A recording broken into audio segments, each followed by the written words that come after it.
Greetings, loyal listeners and new recruits. I'm Drew Deach. I'm Travis Newton. And this is Genre Vision. Every week, Travis and I review and recommend horror films, action movies, fantasy flicks, sci-fi cinema, and more. And this week, we're kicking off Were-Women Month with Ginger Snaps. Before we do that, just a couple calls to action. We have some wonderful Patreon people to thank. Andre just became a premium subscriber at patreon.com/genrevision. And we also had DR, who decided to join in at the Finflix tier.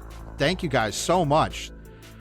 This is really, really awesome to see people coming out and supporting the show this way. We have these two different tiers. One is the premium $5 tier that Andre is a part of and gets access to the entirety of all of our Patreon stuff.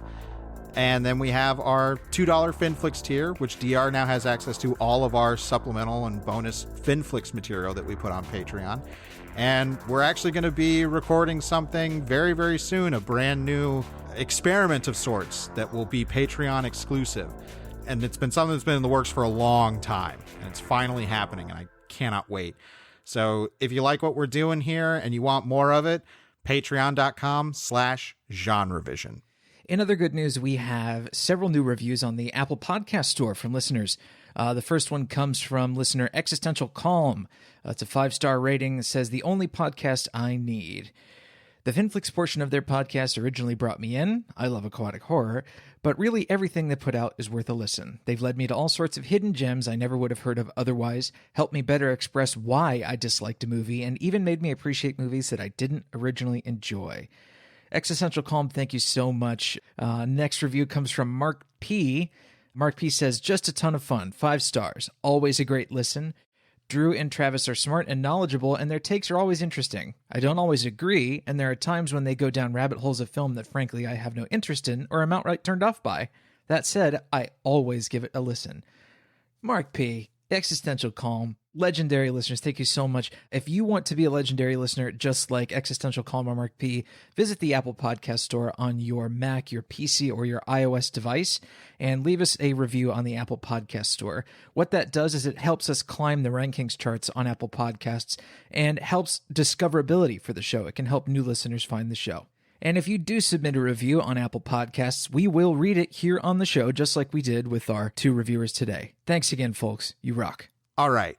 Ginger Snaps, the kickoff to what we're calling Were-Women Month, which I guess we can explain that theme a little bit before we talk about the movie.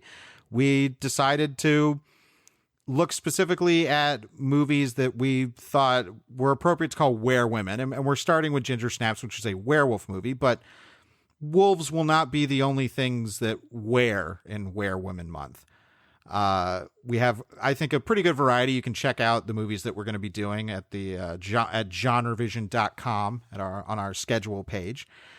And Ginger Snaps, divorced from this eventual theme that we came up with, was a movie I was telling Travis that I wanted to revisit and do for the show for a while because I had seen it.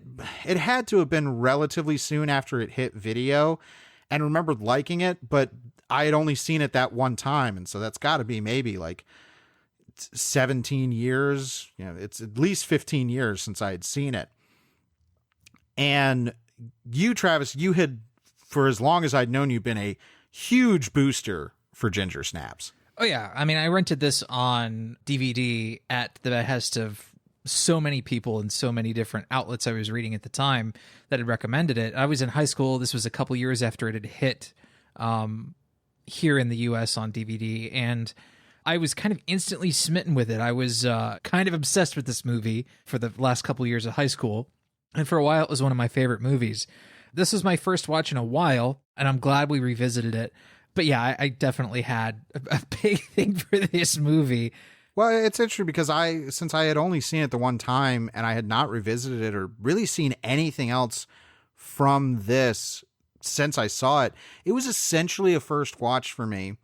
And right out the gate, I found that it was not the movie I remembered it being in terms of kind of the tone, because the tone from the outset is this very specific, I don't know, it's clearly trying to be horror comedy a bit, because we see this horrible gore in and outside of a doghouse of a dog that's just been killed. Well, killing a dog in a movie is a big event, and the first scene of this movie kills the fucking dog, and it kills the dog really hardcore.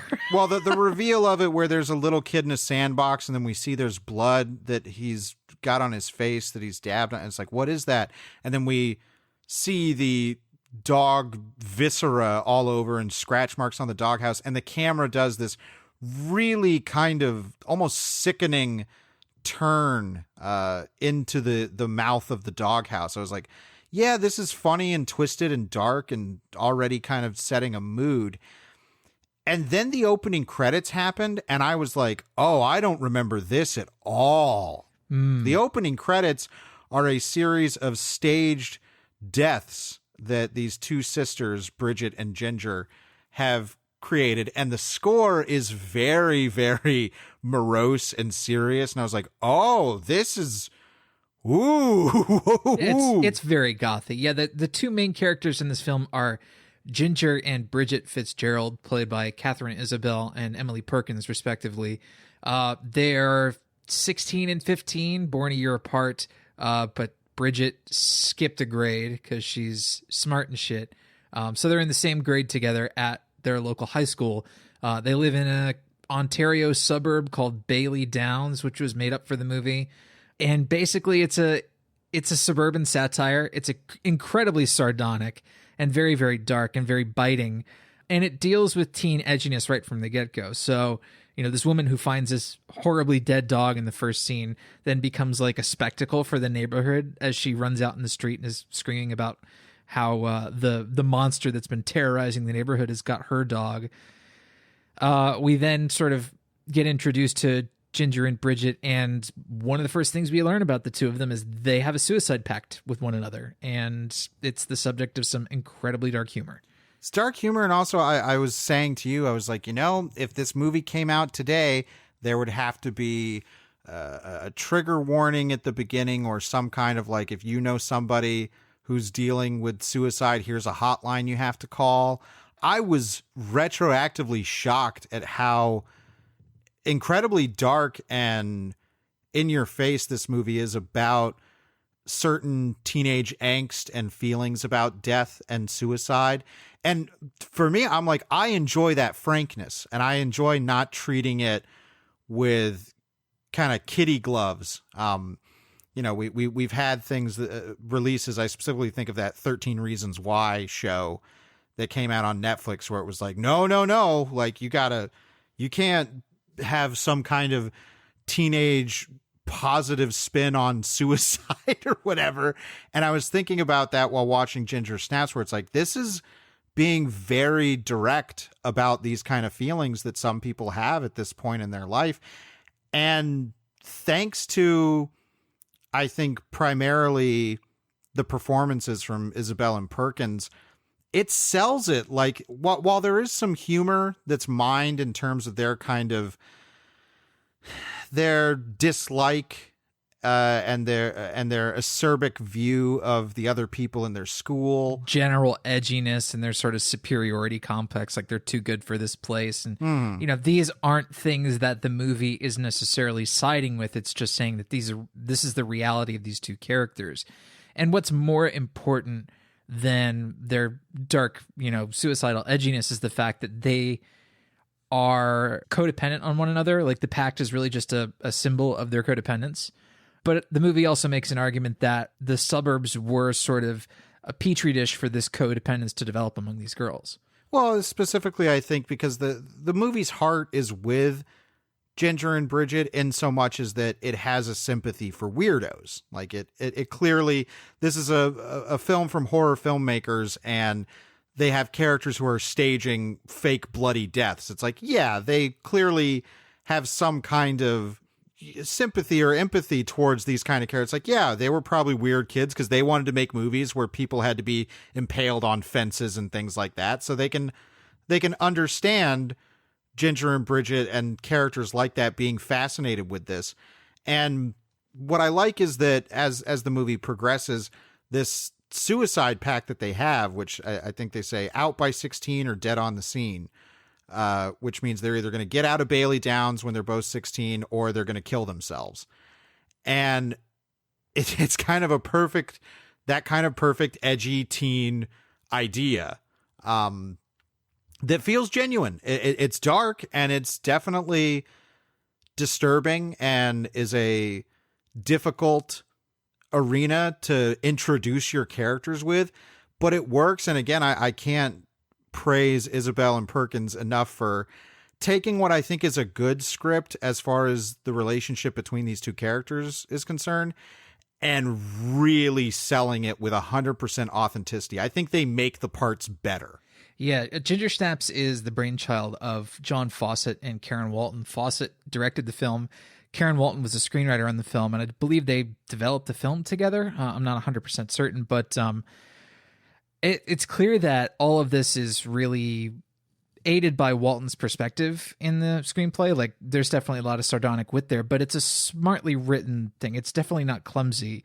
And I think Isabel and Perkins suit the material so well that we immediately invest in their relationship as characters. Like, no matter how much teen edginess is there, it's like, okay, well, at least we can relate to these two characters on a human level as outcasts, because everybody knows what that feeling is like as a teenager. Like, whether you're an outcast or not, everybody's going to have those feelings of isolation. That's just kind of comes with the territory. Right. And so we're given two of these characters we can sympathize with, and they go to high school, and the high school stuff is, I don't know, fairly boilerplate in a lot of regards, but at least they use that as an opportunity to mess with formula later on. Like, there's a school bully named Trina somebody or other, and she, of course, says stupid things to them, calls him Fitz face and all this sort of stuff. It's like, really? This is clunky writing, but she gets her just desserts.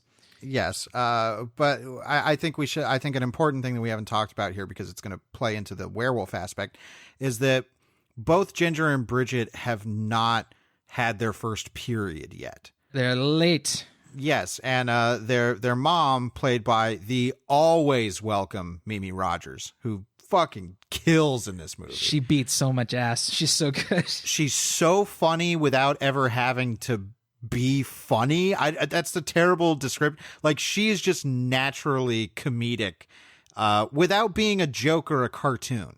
Mm-hmm. Like, she is a genuine character, and where the story goes with her kind of pulled the rug out from under me in a great way. So she, at the dinner table will mention, it's like, they're late bloomers and are you menstruating yet and all this. And one night, finally, it happens, and Ginger gets what she calls the curse. And as soon as it happens, she gets attacked by a werewolf. Yeah, they're out trying to play a prank on the mean bully girl. They're trying to stage a photo that makes it look like her dog was attacked and killed by this monster that's been, killing dogs around town. But the scent of menstrual blood brings the werewolf near, and there is a pretty well-staged attack in the woods. Fawcett is kind of a secret effects genius, I think. Like, he's really good at making a practical effects film without making it seem like, he was making it as an excuse to do practical effects. Like, a lot of the low-budget practical effects films these days, it's like, well, that's really the focus. Right. But this attack is staged so well in that it's chaotic.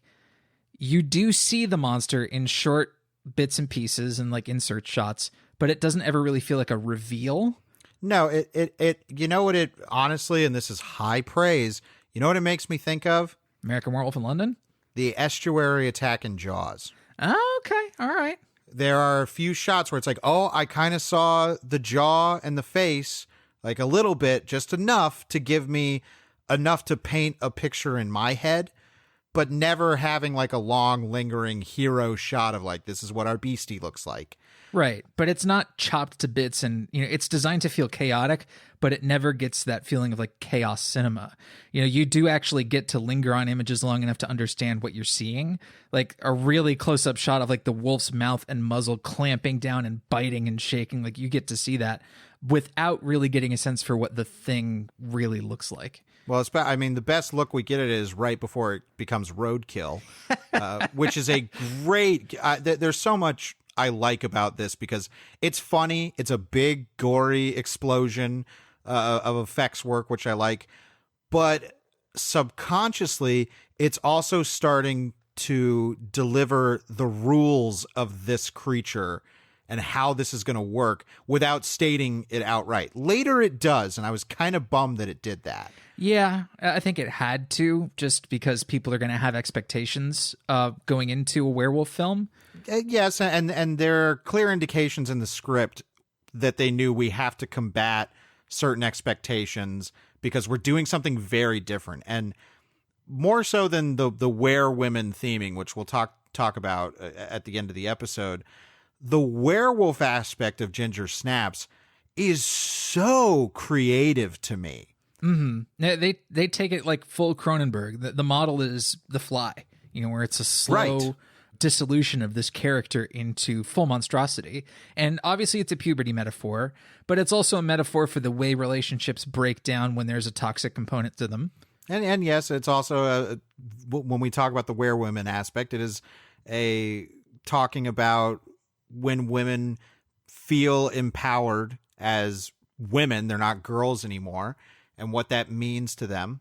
But from a werewolf standpoint, I can't think of another movie that tried to do something like this in terms of let's really kind of create our own lore. It's like, yes, when the full moon comes around, you will have fully transformed into a wolf beast. Yeah, they do away with that in later movies. Interesting. I mean, we might talk about that a little bit. I don't know. But, there was an implication to me that it's like, well, is she even ever going to change back from this? Mm. I like that that's kind of left unsaid in the movie. But this slow degeneration into this creature and how it's changing Ginger's entire attitude and her appetites, literally and figuratively, I think is so interesting for a werewolf movie. And I think it's one of the reasons why this is so well regarded in the werewolf subgenre, is because it really does something different with the lore, builds its own ideas out of kind of classical stuff. Like later, they try giving her a piercing with silver because silver could cure impurities in the blood, and that's maybe where the silver bullet came from. So maybe if you pierce her with a silver ring, that might do something. And then later, monk's bane as a root, we're going to try and boil it down into a fluid that you'll be able to inject, and maybe that will create a cure. Mm-hmm. This is like creative lore thinking in terms of doing a werewolf movie that makes Ginger Snaps such a standout for the subgenre. Yeah, they really wanted to do something different with the werewolf as a monster.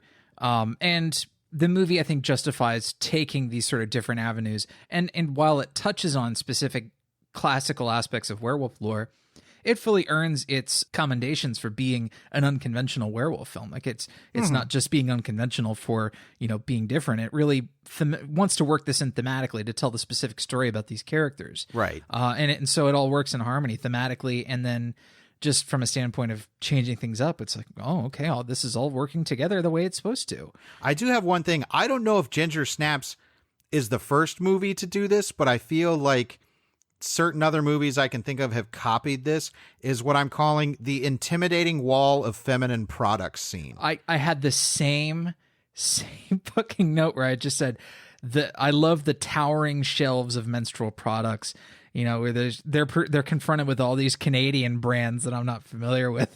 Well, because the movie I immediately thought of was It Part 1, Chapter 1. Because I was like, oh, this did this exact same gag, but the filmmaking that's utilized in Ginger Snaps for this gag, where they have a very low angle shot, so it does look like just this tower.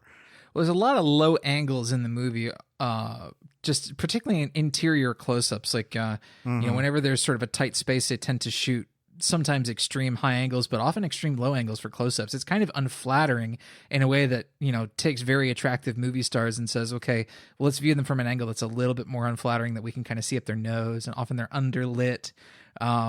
It's kind of like an Alien 3 approach, where it's like, we're going to shoot really good close-ups, but they're going to be unconventional. Yeah, I mean, I like the filmmaking. There is such style in the filmmaking here without being super showy a lot of the times. it feels very natural to the language of the film as it progresses. And I had said to you early on, I was like, yeah, the filmmaking is really good, but the lighting is kind of flat and basic. And you said, well, it progresses as the movie goes on. And it does. Like because there's also, this is all taking place in October, so they're building up to Halloween. So there's more kind of in-universe excuses to have, like, oh yeah, when they're in the school, there's kind of weird lighting going on because there's a Halloween dance or whatever. It's like The Guest, it just gets more and more Halloween-y as it goes on. Fairly good shelf pick for this movie, but I'm picking a different film. So while John Fawcett wants us to feel the sort of oppressive mundanity of what it's like to live in Bailey Downs, the filmmaking looks almost at times like really pedestrian. Like you're in high school and it's like, well, this scene is really kind of flatly lit with fluorescence, and like being inside this nurse's office, it's like, this isn't compelling. Well, it's like, yeah, it's a nurse's office at a boring high school. He wants to shoot it in a way that, has that perspective. That's why I say that's where the eye of the camera comes into play. Because that scene you're talking about with the nurse, it's like, yeah, it's lit like a fluorescent nurse's office. There's not a lot of crazy interesting things you can do with that. But what they do is they create some really fun framing where the camera has this like wide angle lens that's facing the nurse and is kind of like at this lower angle, like sitting on her desk almost. And she's looking above, her eye line is above the camera. And there's these great charts behind her about, a woman's female anatomy. Reproductive system and anatomical models. And right next to, when they do the reverse shot to Ginger, there's a great thing where it's this long vertical poster of this just giant condom. Yeah. It's never remarked upon. She's like, this is really funny. And I think the movie has a good sense of humor. I think it's a somewhat dated sense of humor in terms of where the tone ends up with the movie. I think it's something that would be a lot more difficult to pull off if you did it today in terms of managing the tonal shifts that this movie does, because the movie has tonal shifts and it handles them very well. It does, but this movie is pretty antiquated by today's standards. Does anybody use a cell phone in the movie? Maybe Sam does. Chris Lemke's character, Sam, you'll recognize him from Final Destination 3 if you've seen Final Destination 3, which if you haven't, you're not missing out. Is this the main shitty boy? Yeah, who kind of reminds me of Christian Slater in Heathers quite a lot. Oh, okay, that's a different one. I'm thinking about the other one who gets infected. Yes, who I was like, oh, it's a kid from Tucker and Dale versus Evil. That's right. Yeah, he does he gets the really crazy makeup and hair in the end of Tucker and Dale. Yes, good supporting cast. I think the movie hinges so much on Bridget and oh my god, Ginger. It hinges so much on Bridget and Ginger that they have to shoulder the movie, and they do such a phenomenal job, especially for being relatively young actors. But the supporting cast that surrounds them, I think, are all pretty good. The Final Destination 3 boy, he's okay, but he's also kind of supposed to just be okay. Yeah, I mean, his character is kind of supposed to be permanently stoned, but he, at times, is sort of allowing Bridget and himself to be on an even playing field. Like he's... Yeah, it's very neutral. Like, and there's talk about, it's like, oh, he's... I think whatever the bully girl calls him, a cherry picker or something at one point. Which is, I was like, wow, that's so gross. This movie does have some like fairly foul slang in it. Yeah, again, I like movies that treat teenagers and younger kids without kitty gloves, and it's like, yeah, kids say horrible shit. Sometimes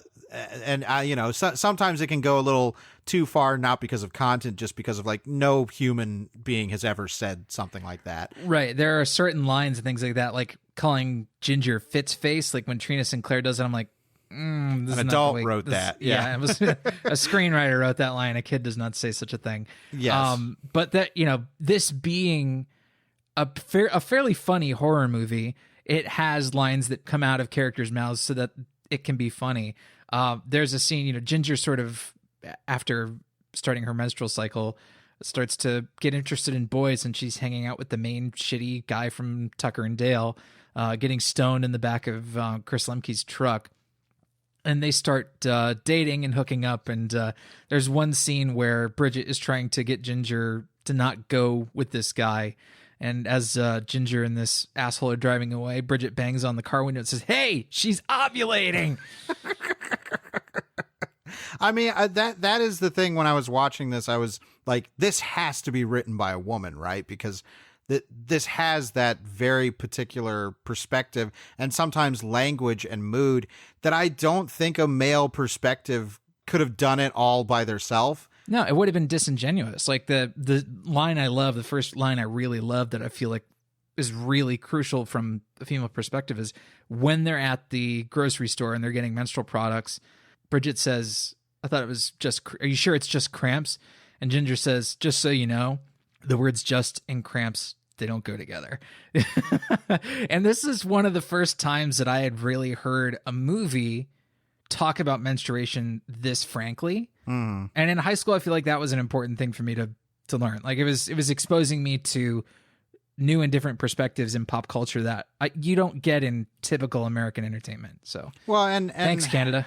Well, and also I think even comparatively today, everything's so kind of jokey, and there's a tone of your like everybody should know this, and it's like, this feels more like, I don't know, direct messaging with these kind of things. Whereas in Ginger Snaps, it's like, no, this comes off as completely natural for these characters. Yes. It does.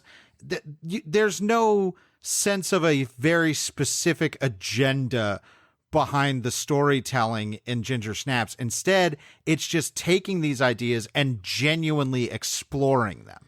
There is some, I think, what would be called feminist perspective in the film, and I'm not a great judge of that because a guy, but... What, you're not a feminist, Travis? Jesus Christ. I'll let the feminists decide if I'm a feminist or not. But there's a scene where Ginger hooks up with this asshole, whatever his name is.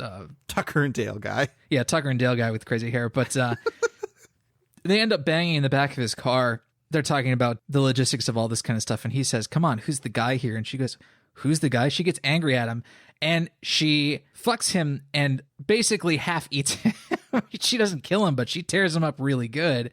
And then when she comes back home, she has killed the neighbor's dog, and she has to vent about it to Bridget, who is there to kind of, be Ginger's support system, like her only support system. When they're laying in bed that night, just sort of waiting to fall asleep, Ginger's talking about, how it all went, whether or not they used a condom, so on and so on. And Ginger says he's going to say, "I'm a slut," to him, "I'm just a lay." And Bridget says, "Oh, we'll say the same thing about him." And Ginger just says, "It doesn't work like that." Mm-hmm. And it's true. I mean, this movie hits at some really valuable truths that I think, me as a teenager, that I needed to hear.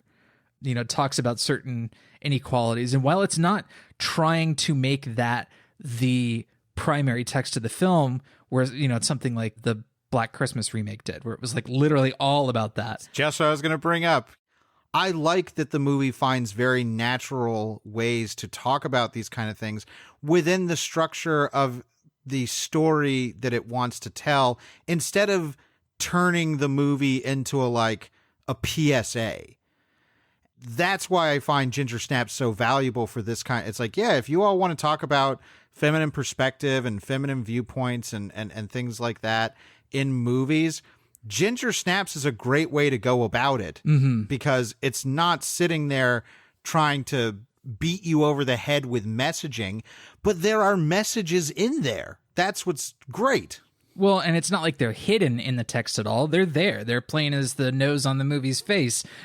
So, but it doesn't feel like that's the whole reason the movie was conceived. Like in the case of Black Christmas. Right. It's built on a solid foundation of character. It's trying to tell a story about these characters. And because the movie is really taking it from that standpoint of character, then it earns the right to do a whole lot with them, to have these characters be the ones to deliver certain messages, but ones that are important to the fabric of the story, but that don't overtake it. But more importantly, there's some great werewolf shit towards the end of this movie.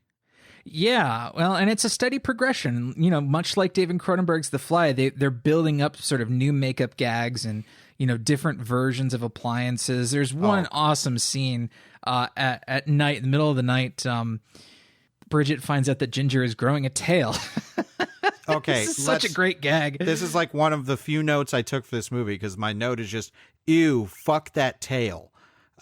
Because it is so gross and it's so nasty and it continues to grow. And then when I thought it couldn't get any nastier, at one point Ginger is trying to cut the tail off. Yeah. And it's so repellent and horrifying in that moment. And it's supposed to be like she's like, maybe, you know, if I cut it off, it'll just go away. And I'm like, oh my God, fuck. I'm like, I was disturbed. I was genuinely disturbed. That even comes back to the whole puberty metaphor. It's like, who didn't, you know, when they were in puberty, try to shave something that was getting hairy on them that wasn't hairy a couple years ago? Mm-hmm. You know, this is the whole thing. It's like, maybe I can stem the tide here. Maybe I can prevent this transformation from completely overtaking me.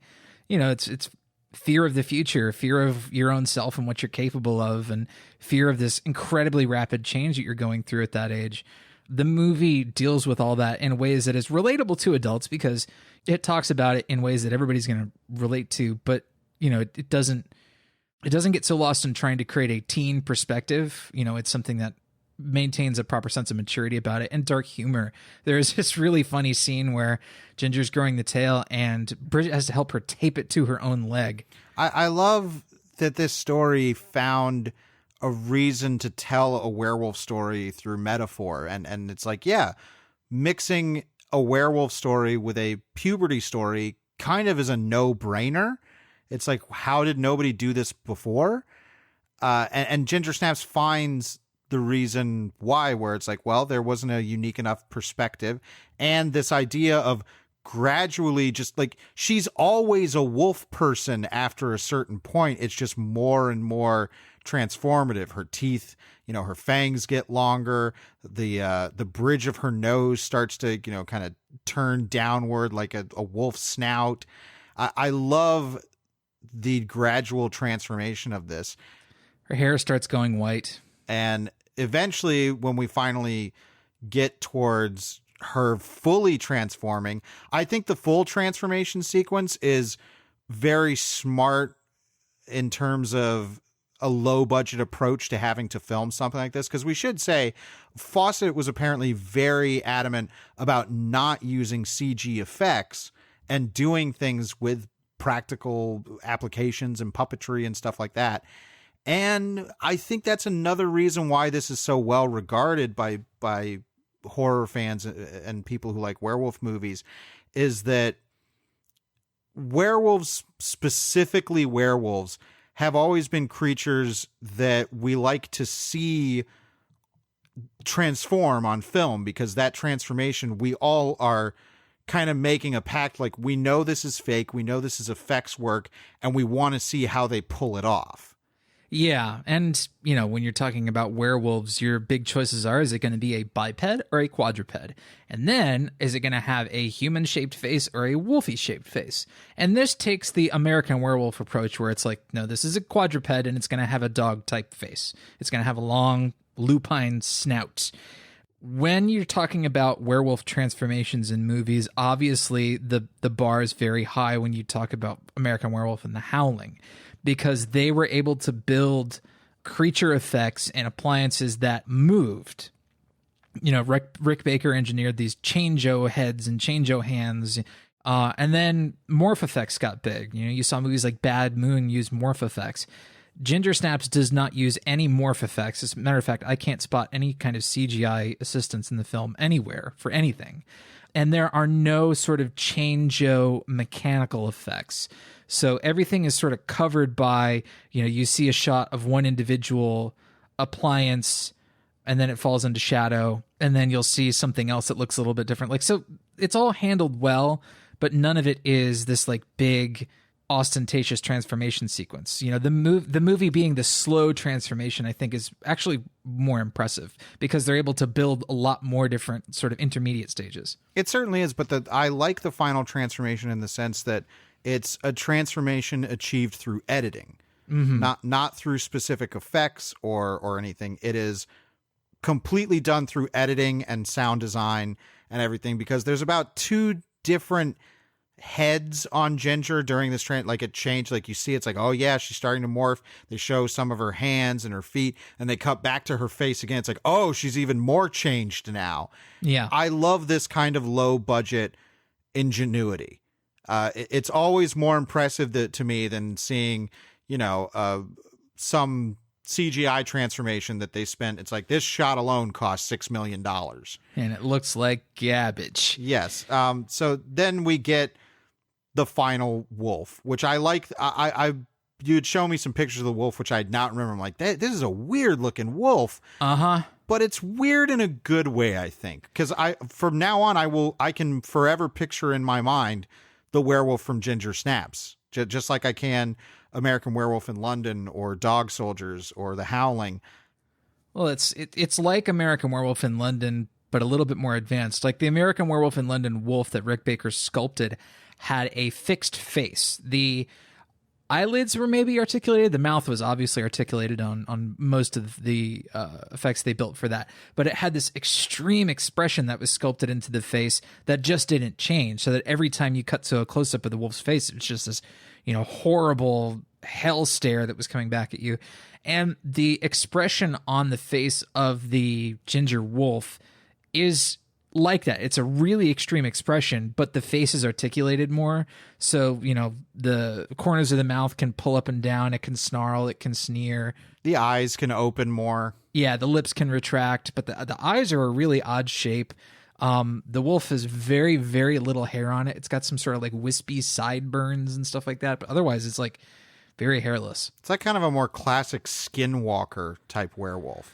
Maybe, if that's what that is, but it's in line with the rest of all the other werewolf stuff, and then it's just unconventional. And it's weird looking in wide shots, but luckily they don't shoot it wide. Hardly ever. But they also treat it as a full-on character, not just as a monster effect. One of my favorite scenes in the movie is when Final Destination 3 Stoner Guy is getting killed. Oh, that's a great death. I mean, that whole third act, like where they're transporting Ginger back to the house in the van, as soon as they get into the house, the movie starts this descent into hell final act. And you don't get a whole lot of score. As a matter of fact, I don't think there's much score until they get down into the basement and you get the sort of final standoff stuff. But there is this stuff up in the sort of main living room and kitchen area in a closet that is like no score, minimal sound design. There's also a long shot of pure black. It's scary. This is a scary final act in this movie. And Sam dies horribly because you hear him screaming in a very sort of like non-movie scream. It sounds like he's being torn to bits. He also took some pointers from Miles Dyson on how you die, because it does a which I think it's like, I don't know if that's like a real thing, but it's way more disturbing. Yes. Real quick, because kind of past it in the story, I did want to bring back Mimi Rogers, because she has one of my favorite moments in the movie. Is she eventually finds the body of the bully girl that they do not kill her. She dies accidentally. She dies hard though. Oof. Yeah, she hits her head on the corner of a counter. I think if they had killed her, there would be kind of a line morally that was crossed too much. The fact that she accidentally dies is kind of important. Yes. She gets one of the most interesting lines in the movie. That's pretty funny. She tells Bridget, and I don't often say this word on the show, I may end up bleeping it. She says, "You're as big a as your sister." And Bridget looks at her and goes, "I am not." So it's in moments like that, like that's funny, it's vulgar, but it also demonstrates the growing schism between Bridget and Ginger. Right. The whole arc that Bridget goes on in this film, as she is the main character, is she goes from a place of ride or die. She wants to die. She's somebody who's willing to die for herself and for her sister. And she grows into being a survivor, not somebody who survives by happenstance, but somebody who decides to live, who wants to live for her. Well, it's also that she has not only kind of tied herself to her sister and therefore her sister's own toxic philosophies, it's also that Ginger is just this very resigned character She's just kind of like, this is the role I have to play, and I'm okay with it because I do love my sister. But as the movie progresses, Mimi Rogers, her mom, as I said, it's like, you always followed her. When are you going to start thinking on your own for a change? When are you going to be your own person and not just an appendage for your sister? Yeah. Mimi Rogers has some of the best fucking bangers in this movie. She's got some killer bars she drops. There is this wonderful scene where, after they, the bully hits her head, they have to hide her body in like the freezer chest in the garage. And Mimi Rogers is about to go look in there, and Bridget, quick thinking, goes, "Mom, what do you guys want?" And Mimi Rogers looks at her like, "Oh, honey, I can't believe you finally asked." And they cut to this scene in the living room where there is this fucking enormous plate of cookies, and everybody has glasses of milk. It's like, this is so twisted. It kind of has that same energy as the nurses scene, where it's just like this talking down to the kids by the adults about sex is just so funny in this movie. Yeah, I like Mimi because she's the person who's like, I always want you to be able to come to me and ask me anything about boys, about, being a woman. And, she bakes Ginger a cake for her first menstruation. Yeah. Like, oh, yeah. It's just so fucked up. Well, I love the mom's eventual opinion on men. We cut to her with the big plate of cookies, and she's like, and that's pretty much what guys want. Some of them might seem cool. But in the end, they're all pretty much the same. But then when she discovers the body of the bully, I'm like, okay, what's the arc going to be here for her? And her arc kind of, I wish there was a little bit more follow up with her, because where they leave her arc is really interesting to me. In which she's talking to Bridget, and she says, like, I know you girls are in trouble, but that's okay. Don't worry. I'll turn the gas on at the house and light a match, and poof, it'll just go up and we'll go away, just us girls. And immediately I was like, what about the dad? And then Bridget's like, what about dad? And she's like, yeah. Which is like, whoa. I think from their first scene together, when Mimi Rogers appears on screen with the dad, they're already saying that they're in counseling, and the dad clearly doesn't enjoy it. There's also a really funny later scene where Bridget and Ginger are carrying the body of the frozen bully out to the backyard to bury it in like the shed. And then there's sort of a shot from the window from the second floor of the parents' bedroom, and there's this really funny dialogue scene between the two parents. Henry, stay in your own little world. Yes, yeah. Because he's like, they're up to something. They're doing something. And she's like, you don't understand. Like, stay in your world. This would just confuse you. That reaction shot that Mimi Rogers gives the husband character in that scene is just fucking Oscar worthy. It's so good. Well, and that's it. When she has this kind of mini breakdown with Bridget and says, like, I'd blow up the house and it'll just be us girls. I'm like, this is a turn I could never have seen coming. Like, it's really, I know it's partially being mined for dark humor, but it's also just shockingly dark. It is, but it also talks about the sort of sentimentality and just how much she cares about her daughters and what she's willing to do, and like the extent she's willing to sacrifice for them. Well, she says some specific things where she's like, oh, this is, it's my fault and I didn't, do things right. And she mutters something to herself about like when people find out about this, they'll blame me. They'll all blame me. Mm-hmm. I'm like, whoa, this is implying so much about this character. And I think this is clever writing and great performance work from Rogers. Yeah. Well, I mean, this is post-Columbine commentary. It is. And that's, I mean, they even said they had issues casting the movie because when they were casting it, it was pretty immediately post-Columbine. Mm-hmm. And, the casting call was like, some violent teenager movie or something like that. It's not like a Carrie level high school massacre stuff, but Ginger does kill the male guidance counselor, and she kills the janitor. Mm-hmm. Man, there is a shot of that janitor who's played by a stunt person.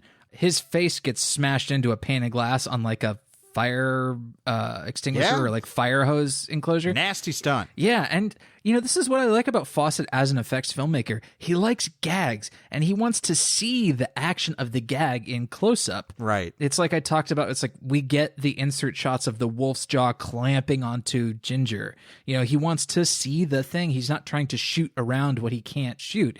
He's like, okay, no, if we're going to have the bully slip and fall and hit her head, I need a shot that shows plainly this girl smashing the fuck out of her head on the counter. Yeah, it's impressive, and the commitment to not using CG is very surprising in that final act where that wolf is jumping up on tables and stuff, and they're doing it as an in-camera gag. You can still tell it's like, okay, I see the limitations of this effect, but god damn it, they're trying, and they are pretty much 99% of the time succeeding. Yeah, I mean, that final act where Bridget has to go down to the basement to their bedroom to confront the ginger monster, the lighting, this is the most extreme that the movie gets. I think the last reel of the movie before the credits was done with a bleach bypass, which was a method of changing the color and the look of the film before most movies were digitally color graded. This was a chemical process. And so it's much more contrasty. It's much more grainy. You see a lot of more speckles of grain. And the lighting approach, where it's a lot more sort of monochromatic blood and fire tones, is really nightmarish. I mean, the movie takes some really big steps from the sort of normal suburban mundanity in the last of it. And god damn it, that ending is really powerful, where Bridget, wields the knife that Ginger is using in her introduction to say, like, I'm not going to slit my wrist are for girls. Like, Bridget is then using that knife as the sword to kill the monster. There's a very complicated element to that ending, in which she's holding that knife, but she also is holding the serum that could cure her, which, for all we know, would cure her, because she used a previous one on Tucker and Dale man. Yeah. Who, by the way, another thing about the lore that I love is that because she had unprotected sex with him, he is now also transforming into a werewolf. Well, she also bit him and scratched him up really good. Oh, that's true. But and his, of course, puberty werewolf transformation is now he's got a bunch of pimples. Yeah. Well, there's a scene where he pisses blood too, and it makes me cringe every time. Ugh, it's so gross. But this ending where Bridget has the knife and the serum, it's like it's this conflict of like, am I going to try and use this to potentially save her, or is she beyond saving and I need to kill her? Well, Bridget is also infected at this point. It's true, but she does not use it on herself in this movie. We might talk about sequel stuff, but I don't know. I've seen the second one before, and I remember about as much of it as I did this one. And I know that it follows her and her eventual werewolf. But with this movie, the fact that it ends, she stabs Ginger, and that's all it takes to kill her, just to stab with a knife. Yeah. And then there is a long, protracted moment of them laying on the floor, and we see the wolf laying there, and it's wheezing as it's dying. As that camera pulls out and sort of constructs that tableau of the two, girls bloody lying between the two beds from the beginning, it's like, damn. It's Werewolf Pieta. Yeah, exactly.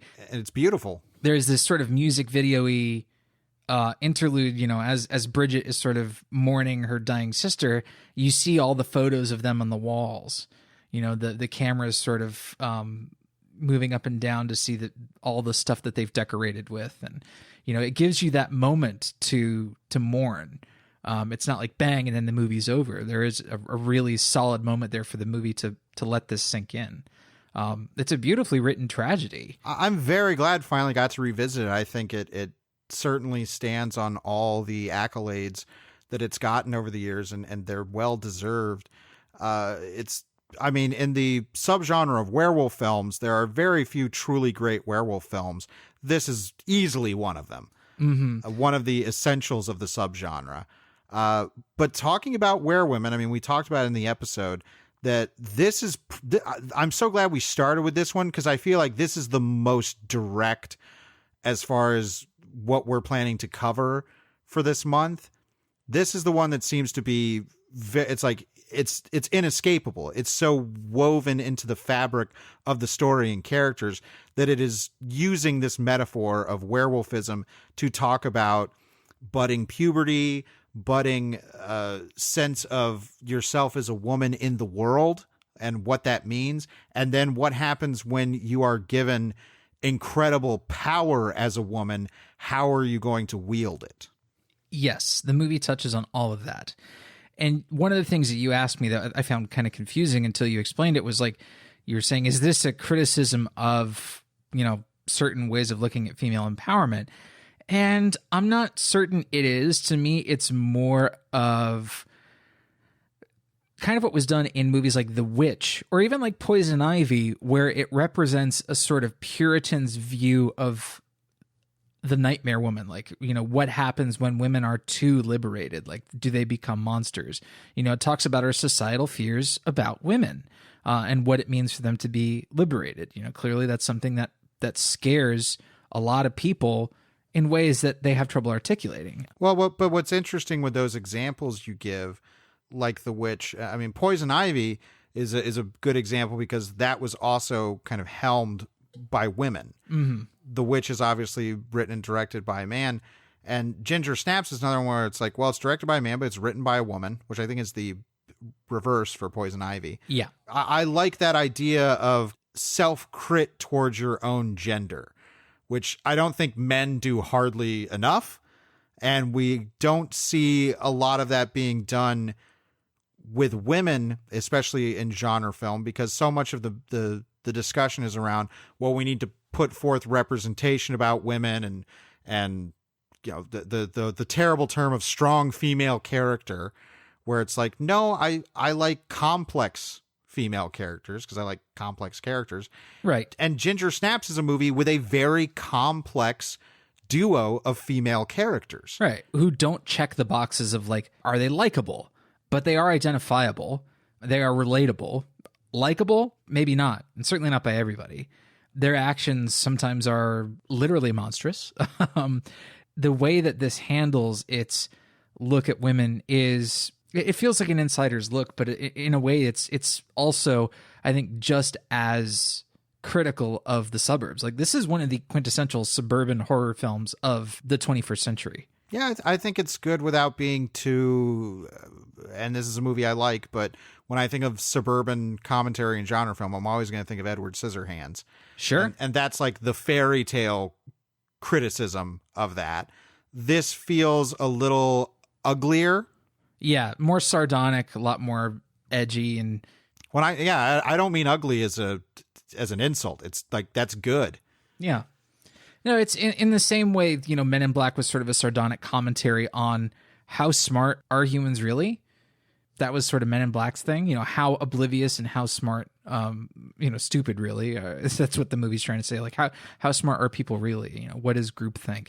Then there's a similar sort of look here at the suburbs, and that, well, it definitely says that there can be smart and interesting people in the suburbs, but the suburbs itself is sort of a hive mind, you know, that operates to, you know, maintain certain standards of what they deem as acceptable. And Ginger and Bridget rebel against that by being different. You know, there's one of the lines that says, Ginger says, it's like, kill yourself to be different and your own body works against you. I think something like that. And it's like, oh, that says quite a lot about Ginger's whole mentality. You know, kill yourself to be different. You know, she literally wants to kill herself. And it's like, well, she's talking about her motivations here. Yeah, it's a great movie, I think, just in general, but a wonderful one to kick off this theme month, because I'm going to be very interested. I'm glad this has set a certain template, because we will be doing movies that were, you know, primarily written and directed by men, and kind of looking at, are there similar fears or feelings or ways that these filmmakers are using the metaphor of transformation through women to explore these similar things. We don't know. Well, that's part of the fun of doing these theme months, but I'm really glad we kicked it off with Ginger Snaps, which is a movie both Travis and I highly recommend. So let's head over to the shelf, where we pick some movies that might act as good pairings or substitutes for our main topic.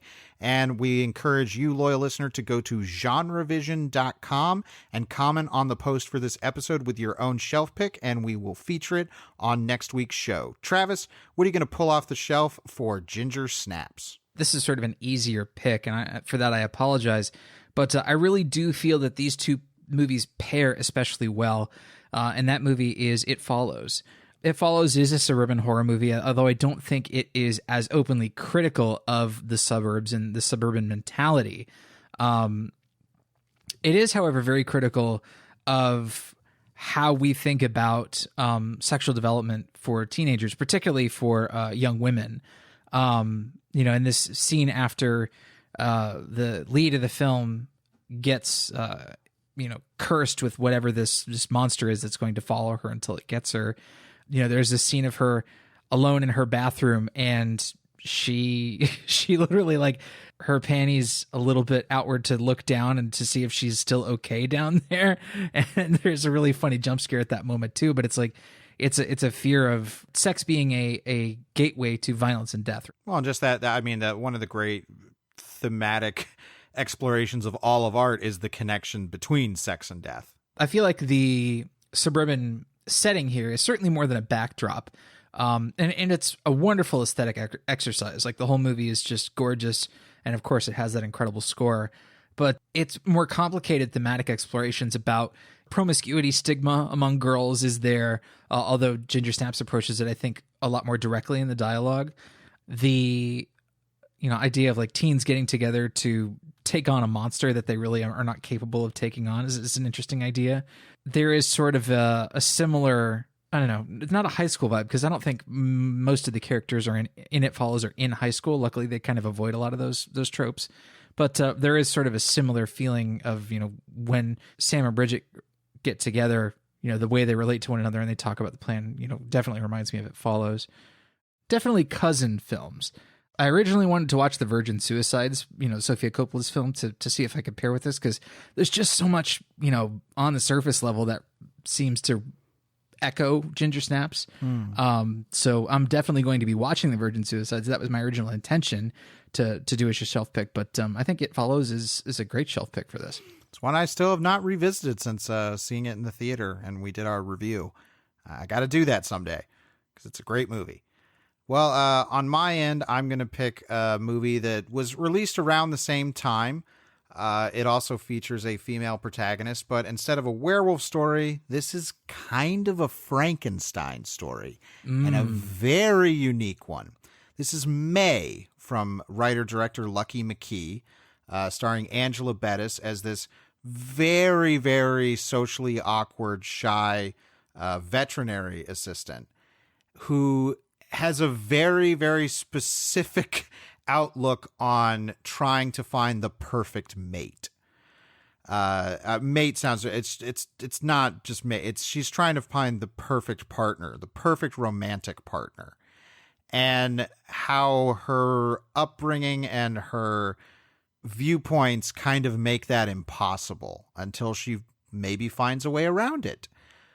This is a really tough movie, I think, for a lot of people, because it also has that, I would say the tone of humor is very similar to Ginger Snaps, because it is a funny movie, but it's dark. May is very dark.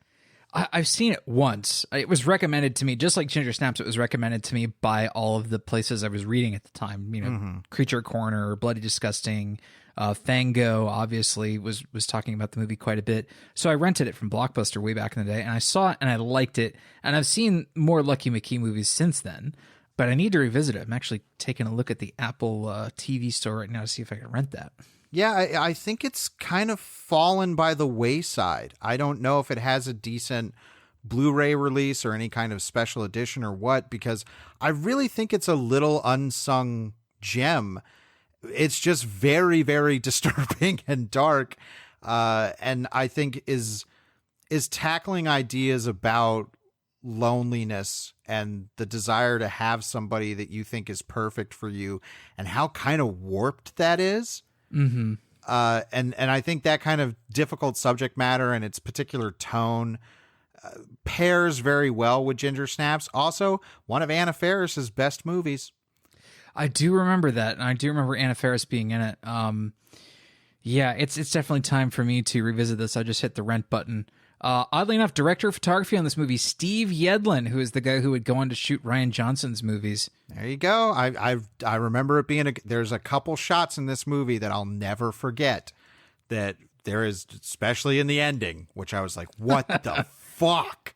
That sounds like a good ending. Yeah, so that's one to seek out there, everybody. But we do have to talk about our listener shelf picks from last week's episode on John Waters' Polyester. I think, honestly, I was not expecting this many shelf picks this week, so thank you all for coming out. I love it.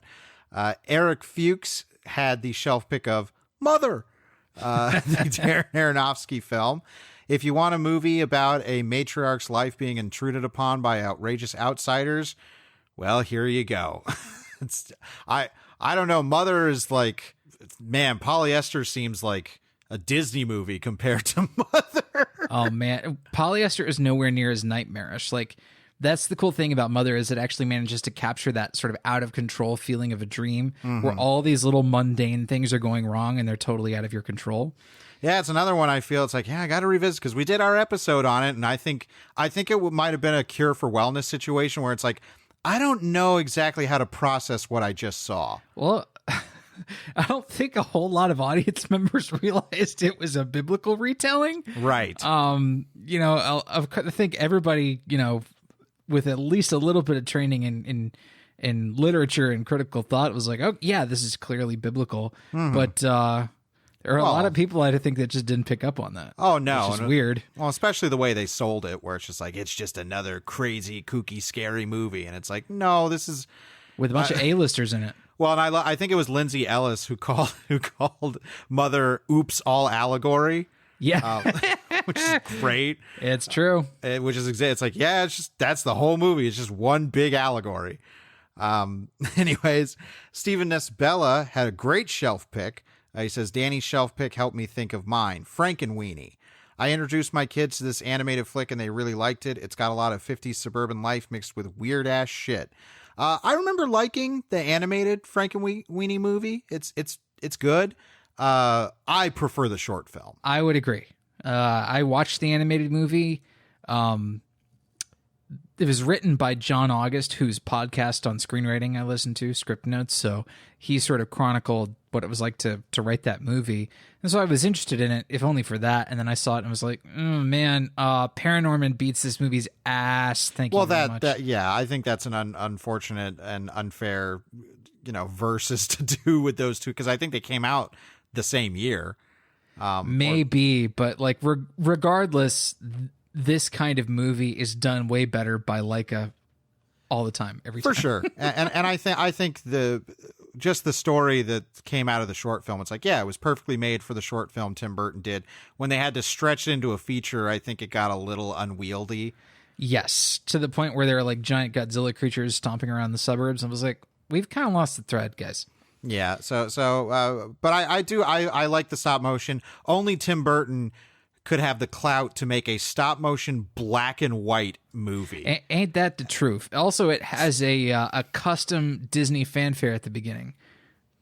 That's true, and a really good song by Karen O. That's what I remember. It's like, I don't remember that at all. So thanks. I think it's called "Strange Love." It's a cute little song. Okay. JT recommended This Filthy World. It's a film of John Waters' one-man traveling show from a few years ago. He's just a great conversationalist storyteller. I'm pretty sure this is the one I've seen. I've seen it too. I don't remember it, but I know I've seen it. Well, because I think the main thing and the thing that's been memed a lot from this particular one, I'm pretty sure it's This Filthy World. If they don't have books, don't fuck them. Yes, exactly. Is John Waters saying, if you go into somebody's house and they don't have any books, don't fuck them. Yeah. No, that's funny enough that I've told my mom that, and she's like, that's funny. Yeah, it's wonderful. But I know he tells some stories and that and kind of gets some of his philosophy across. It's basically a stand-up special. Yeah. With John Waters, and he is just eminently hilarious and self-deprecating in a way that doesn't feel shitty. Like he's just wonderful. Totally recommend that. I think it might still be on Netflix. I think that's where I saw it. If it is, I might have to watch that tonight.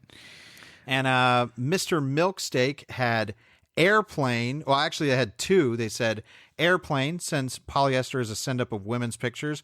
I chose Airplane as it's a parody of the disaster movies I remember watching in my early years.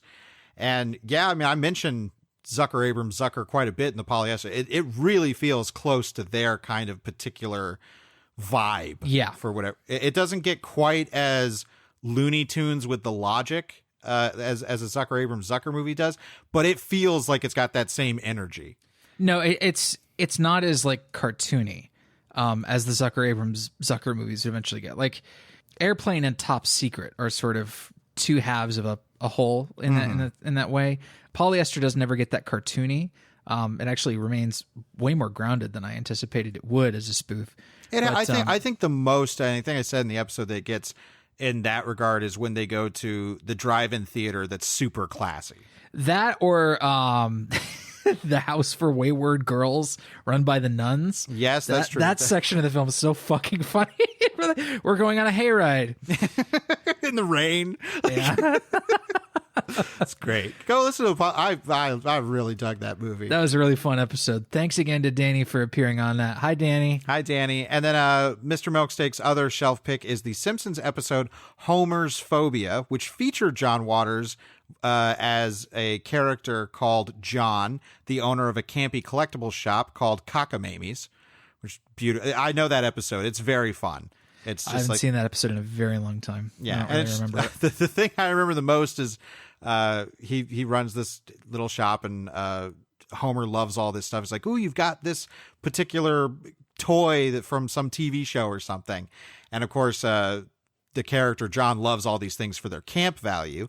Mm-hmm. And then when he's got this little like toy 50s ray gun thing, and when Homer realizes like, oh my God, he's actually gay, he looks out and John is in his car and he pulls the ray gun out and points at Homer and just goes, zap.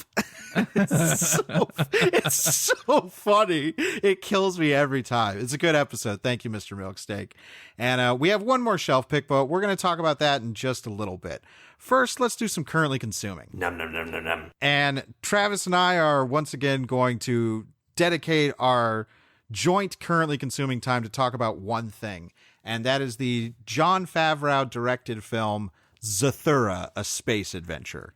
Yo, this flick is straight fire. Isn't it? I mean, you recommended it a couple weeks ago, I think, and I was just like, you know what? I skipped this at the theater. I heard good things about it critically. Nobody else is talking about it. I was like, it's time. It's Zathura time. And this flick rocked my night. It was so good. It's incredibly good. I wrote a piece that we'll link to in this post for GFR about Zathura and why I think it didn't work, you know, why it failed at the box office at the time and why it should be more well-renowned. It's unfortunate that it just kind of has to be lumped in kind of, I don't know, like an appendage to the Jumanji franchise or whatever. Yeah, that's unfortunate.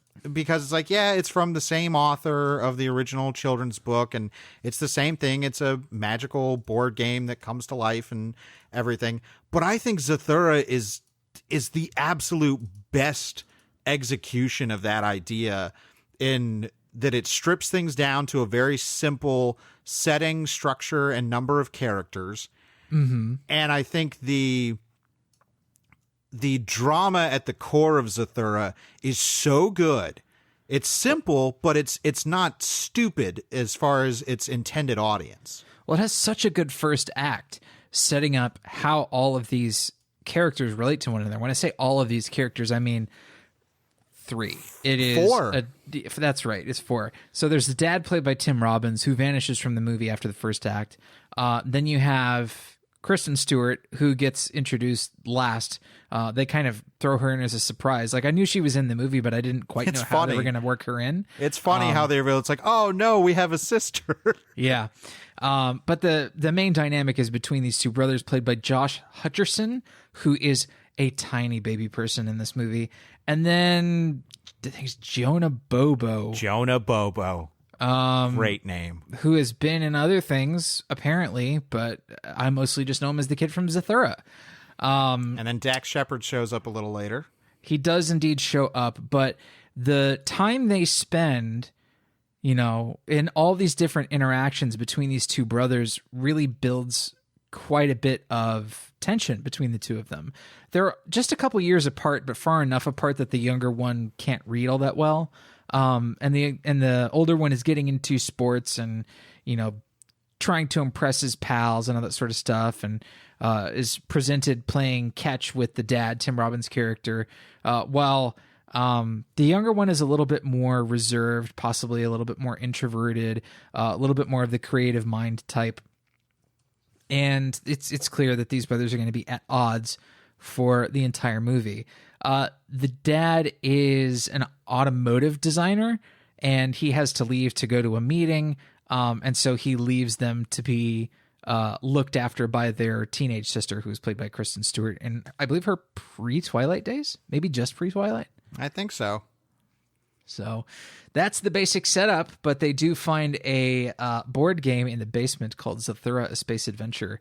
And before you know it, they're on their own space adventure. Which I think there's so much, like, I hate to always compare it to the first Jumanji, because I'm not even considering the newer Jumanji movies. In comparison to the first Jumanji movie, I think it's so smart to just have the focus be on these two kid characters who are the target audience for the movie. Sure. Instead of roping in, because if you think back in the first Jumanji, it's like, yeah, what's really going on with Kristen Stewart and Monkey Brother? Like, what's my favorite jam band? Yes. And like, I don't remember. I think he cheats at one point and that's why he becomes a monkey, but that's it. Like, there's no, the story is between him and who is it? Holly Hunter? Yes. David Alan Grier plays a cop. Sure. So I think, I also think it's really smart in Zathura for them to transport their house into space. So they're having the adventure instead of, oh yeah, the board game's coming to life and running rampant all over the town. Yeah, it's a much more contained story, which is cool. Which is smart. Yeah, they're able to set a lot of interesting rules, like, if the house is actually disconnected from Earth and now floating through space, then we're not going to get any water or gas. And it turns like, no, those things, oddly enough, still work. It's like, well, okay, yeah, well, these are the magical rules of Zathura. That's what I love is like, it's like, yeah, we're floating out in space, but we can walk out on the porch where, you know, if we were in the real vacuum of space, we'd be fucking dead. Yeah, it's yeah, like, yeah. no, this is part of the magic. And This is imaginary space. And Favreau was so adamant, much like in Ginger Snaps, to use a lot of practical effects for the movie. And even Oh my God. Dax Shepard talked about where he was like, I would not have done this movie. The whole reason he was attracted to it was there was like, we're going to have a commitment to doing a lot of on-set effects. And he's like, I've never gotten to do a film like that. I want to work on that. And that they got to work with Stan Winston Studios. This has got to be one of the last movies that Stan Winston was alive to supervise on. Unfortunately, yes. There are some lizard alien characters in the film called Zorgons. Fuck yeah. Their design is so cool and so old school pulp, and the actual creatures are so gorgeously executed. I fucking love them. But one thing that's really cool about this is because it's all set in one house, they do shoot, I believe, on location in a house for part of the first act and maybe in the last act of the film. The rest of it is a reconstruction on a soundstage of that same house. And they had to shoot the film in sequence because the house gradually gets destroyed by alien cannon fire and meteor showers and all this kind of stuff. It's falling apart. So that I think is really beautiful, especially when you're working with child actors as your leads, like to be able to work in sequence on that film so that they can understand the drama beat by beat in sequence. It's like, oh man, that's really cool. Well, and also to have a physical set and physical creatures to work with for kid actors has to be just much better. Sure. And also, there's some digital effect stuff, but I think a lot of it is supplemented by practical stuff. Like when they do shots of the house floating out in space, they built a model house. Yeah. Which is so cool, which it's like nobody would ever do that today. It would just be completely digitally animated. Yeah. And then we got to talk about one of our favorite things about this movie. And that's the score. The score by John Debney is so fucking good. I don't know why nobody has ever told me about the score. You can't even get it on Spotify. No. What the hell? I in my piece, I wrote that we throw the term underrated around a lot in film discussion to the point that I think it's lost a lot of meaning. I think it actually applies to John Debney's score in Zathura. Oh, yeah, you're not whistling Dixie. I mean, even from the opening credits. I mean, this movie has a legit opening credits sequence. So beautiful. Where, you know, you get your studio logos and then you get right into the opening effects, or the opening credits sequence, rather. And the pulp classic art, you know, the golden age of sci-fi stuff, it's so beautiful. And then Debney's sort of opening suite where he goes through the main themes of the film. I mean, I was literally getting teary-eyed just during the opening credits because I was like, oh, this music is fucking awesome and so like just beautifully thematic. And yeah. This is a big good. Yeah, I love this movie, and it's one that I hope if nobody out if you skipped it because it's like it's just Jumanji in space, like or if like you're total savage, you say Jumanji. Yeah, like please check this out. I think it's by far the best in this, I guess, Jumanji franchise, if you want to call it that. Like the Jumanji voice. Yeah, right. It stands leagues above that. And really, I mean, it's pretty much the movie. It was the movie that Favreau did before he went on to do Iron Man. And it's like, why is nobody rediscovering this movie, considering he was such a foundational voice in crafting the MCU, this thing that everybody loves. It's like, go back and watch the movie he did right before the first MCU movie. It's all there, man. Like, he had the magic, and Zathura is just...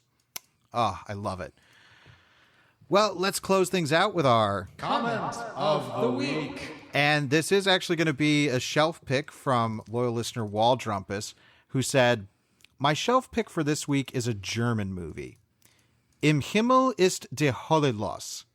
That's my best chance at pronouncing it. I hope I'm sure you butchered it. I would have butchered it too. Yes. Waldrumpus, you're always welcome to correct our German pronunciation. Please do. But this is from 1984, starring German queer icons Dirk Bach and Ralph Morgenstern. Sure. He says, I've never seen Polyester, but hearing the plot reminded me of this movie, featuring a girl who's kind of a wallflower seeking happiness and being sucked into a whirlwind of 80s German TV kitsch and commercialism. It's been a long time since I've seen it, but what I most remember is the screwball comedy elements, like the TV presenter being hooked on cocaine that he sucked into his nose by the use of a tiny gold vacuum cleaner. This sounds great. That sounds fantastic. I have no context for what this is, which I love. It's like, I don't know what this is.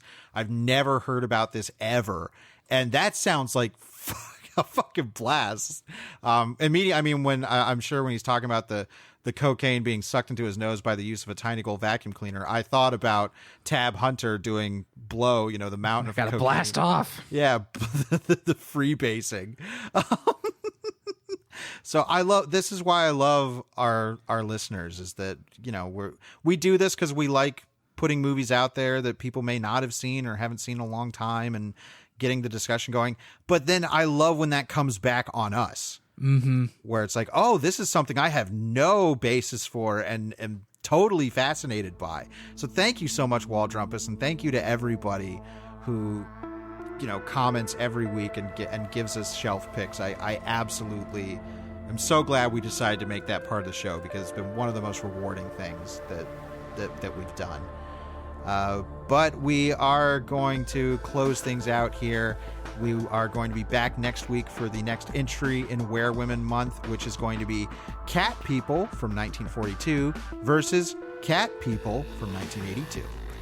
Should we have called it Where to Women At? No. Good Lord, no. Jesus. Well, I guess that's gonna exercises in tastelessness, everybody. Yes, but I'm excited. I have not seen the first Cat People. I can't even remember how long it's been. It's been a very long time for me as well. Yeah, so it's at this point it's essentially going to be a first watch, and I've definitely seen the 82 movie before. Oh yeah, that's a hard one to forget. But I'm going to be interested. I've never kind of tried to pit them against each other. So for our versus episode this month, it's Cat People versus Cat People. We hope you guys will be back next week to join us in all the Cat People goodness. As always, we want to thank you for listening. I'm Drew Deach. I'm Travis Newton. And we'll see you next week on Genre Vision.